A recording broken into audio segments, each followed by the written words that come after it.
Engraçado, porque quando eu vejo comunismo e anarcocapitalismo, eu vejo duas semelhanças. Primeiro, a ausência de Estado. E o segundo, essa questão de... Nossa, não lembro o que eu ia falar. Primeiro é o Estado, segundo...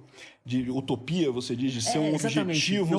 Não há uma experiência comprovada de fato aconteceu e deu certo. Como é que você lida com isso, cara? Não, olha só, na verdade existe experiência comprovada de anarcocapitalismo. Na verdade, o mundo todo já é anarcocapitalista.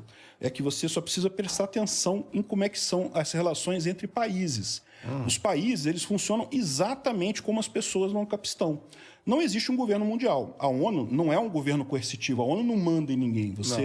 Aliás, ultimamente não serve para nada a ONU, né? Um monte de conflito, eles não estão fazendo nada. Mas, enfim, a ONU não manda em ninguém. O que você tem são países que assinam acordos entre si.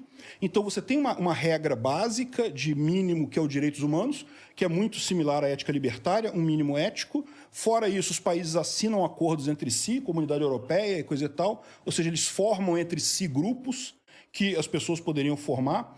E, no final das contas, entram em conflito de vez em quando. Um país invade o outro, agride o outro. Mas não são empresas, né? Não são empresas. Não são empresas, mas a forma como isso funciona é exatamente como um capistão é visto.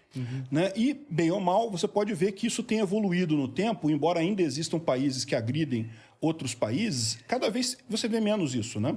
Esse ano a gente teve aí 2 guerras, estamos com 2 guerras grandes e outras menores aí, mas se você comparar com o século passado, por exemplo, estamos melhor do que no século passado. No século passado a coisa estava muito mais complicada em termos de guerra, né?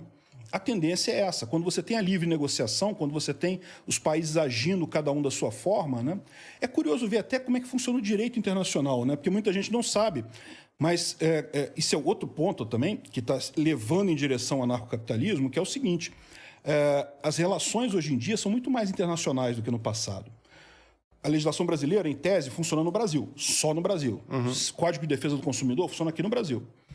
Hoje em dia, o pessoal compra um monte de quinquilharia num monte de lugar no mundo. E o que acontece se você comprar uma quinquilharia lá no outro lugar do mundo e der problema? Você vai usar a justiça brasileira? Você pode usar isso.